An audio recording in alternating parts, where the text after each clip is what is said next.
Cette vidéo fait suite à une série de vidéos que j'ai commencé à faire, qui commence par une première vidéo que tu peux retrouver sur ma chaîne YouTube d'ailleurs. Et si tu ne l'as pas encore vue, je t'encourage à aller la voir et de me laisser un petit pouce bleu. Ou je crois qu'il n'est plus tout bleu ce petit pouce. En tout cas, de me laisser un petit like parce que ça fait tout simplement plaisir et ça encourage à continuer.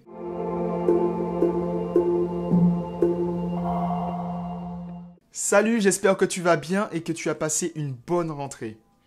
Je suppose que comme moi, tu as dû te poser la question, quels vont être mes projets pour cette fin d'année? Comment je vais finir cette année 2020 en beauté? Je ne vais pas pouvoir y répondre pour toi. Par contre, je peux essayer de t'aider pour que tu saches y répondre. Avant de commencer, je tiens à te dire que j'ai passé une grosse période de remise en question pendant ces vacances. J'étais censé me détendre. Les vacances, c'est fait pour se détendre. Et non, je me suis remis en question. Je me suis remis en question parce que je me suis imposé un programme de vidéos. Et je me suis rendu compte que déjà la première vidéo, elle était dure.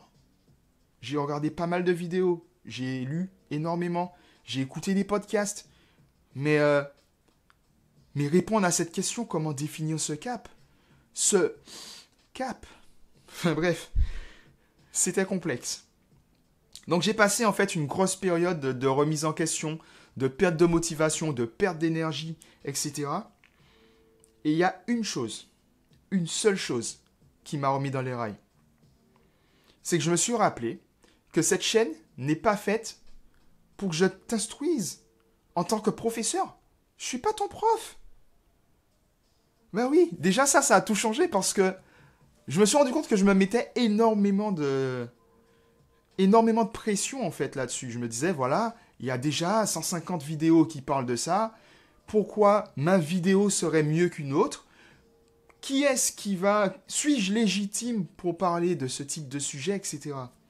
Ben, je me suis rappelé que ma promesse, c'est... Je te parle de ce que je connais. Je te parle de ce que j'ai vécu, de ce que j'entreprends pour réussir à corriger certains problèmes que j'ai ou que j'ai eus.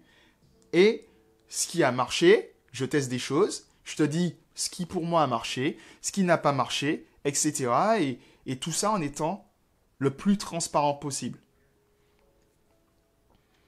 Donc voilà, je suis transparent avec toi. Cet été, c'était galère. Je me suis posé plein de questions. Il a fallu que je commence déjà par définir le sens de ce mot. En tout cas, que je me l'approprie. Que je me l'approprie. Ah, c'est dur. Il faut que je fasse plus d'exercices de diction. Que je me l'approprie. Oh, ça c'est beau. Donc, définir un cap, c'est quoi? Tu vois, tu habites en région parisienne, tu veux aller à Perpignan.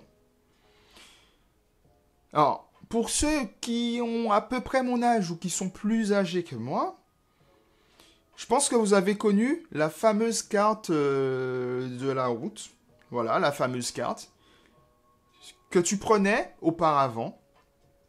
Et tu définissais, voilà, Paris, Perpignan, ok, je vais m'arrêter là, je vais faire de l'essence par là, je vais mettre de l'essence, pardon, on m'a déjà corrigé plein de fois là-dessus, je vais mettre de l'essence dans le véhicule par là, je vais m'arrêter à cette aire d'autoroute, etc., etc.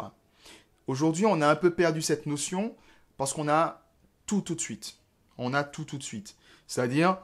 Tu pars de Paris, tu vas aller à Perpignan, tu allumes ton GPS, tu dis Perpignan, tu n'as même plus besoin de l'écrire. Tu dis Perpignan, c'est bon le truc. Voilà, tournez à gauche, tournez à droite, machin, autoroute A86, blablabla, A6, je sais plus quoi. Voilà. Non, ben avant, il y avait la fameuse carte. Tu prenais de quoi noter, tu notais ton truc. Quand tu avais un copilote, c'était encore plus facile. Comme ça, des fois, tu n'avais même pas à t'arrêter.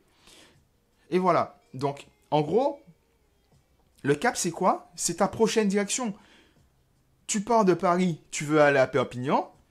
Ben, déjà, tu vas déjà commencer par... Je vais peut-être passer par Orléans. Même si tu n'entres pas dans Orléans, mais en tout cas, tu sais que voilà, tu passes du côté d'Orléans. Ben, c'est ça ton cap. C'est ta prochaine direction. Après Orléans, tu vas décider ce que tu vas faire. Alors, j'insiste là-dessus, pourquoi? Parce que, pour moi... Quand je me disais que je vais définir mon cap, C'était limite, je définis ma mission de vie. Et ça, c'est une grosse question. Qu'est-ce que j'ai envie de faire demain? Qu'est-ce que j'ai envie d'être? Combien d'argent j'ai envie de gagner? À chaque fois, tu vois, tu suis des formations, tu suis des vidéos YouTube et tout, ils te parlent tous de la même chose. Surtout tout ce qui concerne le marketing. Tu vois, comme je fais un peu de photos, quand j'ai voulu mettre en place des offres, on te demande combien d'argent tu veux gagner, quel est ton client cible, comment tu veux que ta journée soit, ta meilleure journée, etc., etc. Et ce sont des questions, en fait, qui sont extrêmement dures à répondre. J'ai vu, en fait, une formation récemment. Et dans cette formation, il y a une chose que j'ai retenue parmi toutes les autres. Il te disait que tu n'as pas besoin forcément de connaître ta mission de vie. Ça viendra, tu la connaîtras au fur et à mesure. Mais fais tout simplement ce qui te paraît la meilleure idée aujourd'hui.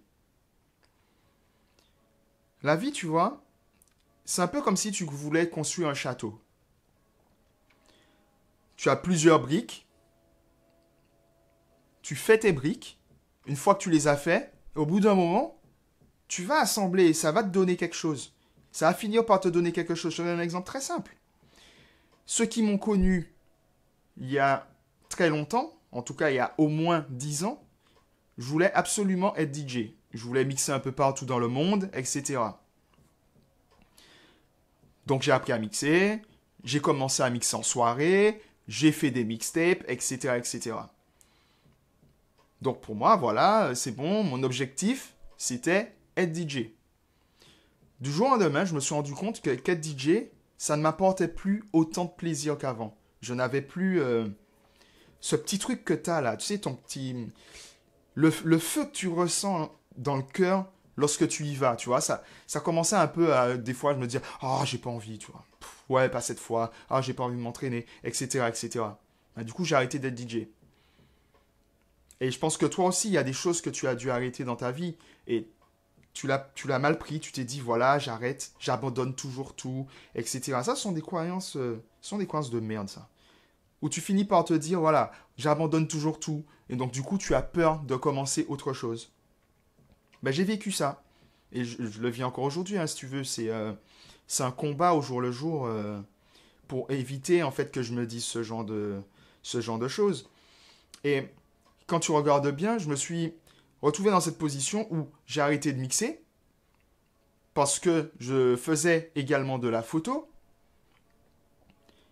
Et j'avais beaucoup plus de plaisir en fait avec la photo que en étant DJ. Donc quand j'ai arrêté, ça m'a un peu pris la tête. Bah, pendant un moment, je me suis dit, oui, bof, voilà, DJ, bon, ça m'a servi à rien, etc., etc. Ah ben, figure-toi que aujourd'hui, je fais de la photo, je continue de la photo. Ça, je pense pas que je vais arrêter. En tout cas, je vais peut-être arrêter. Il est possible que j'arrête de façon professionnelle, ça, c'est possible. On va voir. Mais en tout cas, je pense que j'arrêterai pas parce que c'est quelque chose qui me détend et qui me tient à cœur. Mais également, ce que je voulais dire qui est vachement important, c'est que là, je me suis dit, voilà, ma meilleure idée aujourd'hui, c'est de faire ces vidéos. Ça m'aide beaucoup à apprendre à m'exprimer, à apprendre à parler devant une caméra. Même professionnellement, ça m'aide énormément. Parce que dans mon métier, il faut que j'anime des réunions, il faut que je sache, il faut que j'ai de la répartie, etc. Donc, ok, je vais peut-être pas parler devant la caméra, je suis pas non plus avocat. Mais de toute façon, je te parlerai un de ces quatre de mon métier. Mais du coup, c'est quelque chose qui est quand même nécessaire pour moi, apprendre à parler devant du monde, savoir se présenter, avoir confiance en soi. Et pour moi, aujourd'hui, la meilleure idée que j'ai eue, c'était parler devant cette caméra. Pour revenir sur cette histoire de DJ, le fait d'être DJ m'aide tout simplement à mixer mes vidéos. Le fait de faire de la photo m'aide à connaître tout ce qui est cadrage. Comment cadrer mes vidéos, comment faire des plans, comment mettre en place des choses qui vont être créatives. Tu vois, ce sont des briques qui sont en train de se mettre en place. Je ne dis pas que demain, ma mission de vie, enfin qu'aujourd'hui, ou même demain, ma mission de vie sera de continuer à faire des vidéos jusqu'à ma retraite ou autre. Non, pas du tout. Aujourd'hui, j'aime faire des vidéos. Je me suis engagé dans le fait de faire des vidéos. Donc, je fais des vidéos. Et ça, c'est cool. Tu vois, et donc ça, du coup, c'est mon cap. Faire des vidéos pour pouvoir progresser progressivement. Progresser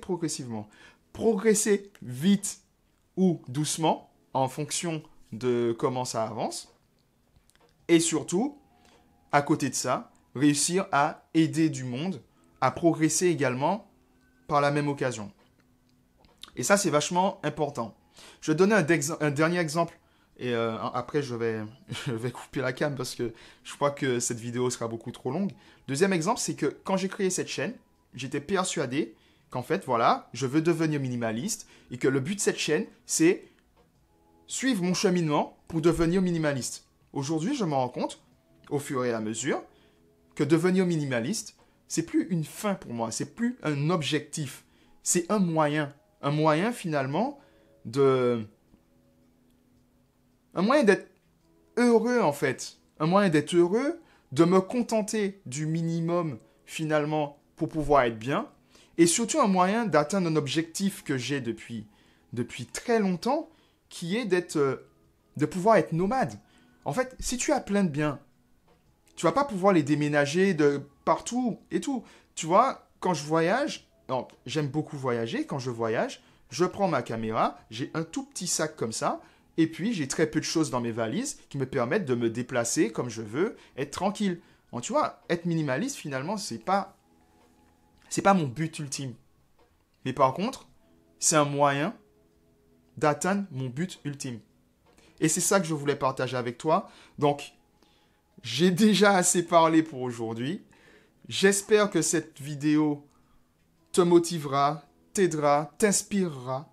Et si c'est le cas, je t'invite à me mettre un petit pouce. Je l'appelle plus, ça s'appelle plus pouce bleu, je crois, parce qu'ils ont modifié l'apparence du truc. Mais mets-moi un petit pouce si cette vidéo, si tu as apprécié cette vidéo. Je te laisse me dire en commentaire ce que tu en as pensé. Si effectivement pour toi, quels sont en fait tes différents objectifs et quel est le cap que tu as décidé de prendre. Est-ce que tu arrives finalement à définir un cap? Et puis, dis-moi aussi si tu trouves que cette vidéo n'est pas suffisante et que tu aimerais en savoir un peu plus, je pourrais te faire une deuxième vidéo sur la définition du cap. Parce que j'avais déjà commencé à préparer des choses, mais je trouvais que ça faisait beaucoup trop long en fait de mettre des étapes et tout, et en plus de faire une vidéo style inspiration quoi. Donc voilà, donc tu sais déjà, le like, le commentaire, tu partages avec tes amis, et moi je te dis à la semaine prochaine, et encore merci d'avoir regardé. Allez, à bientôt.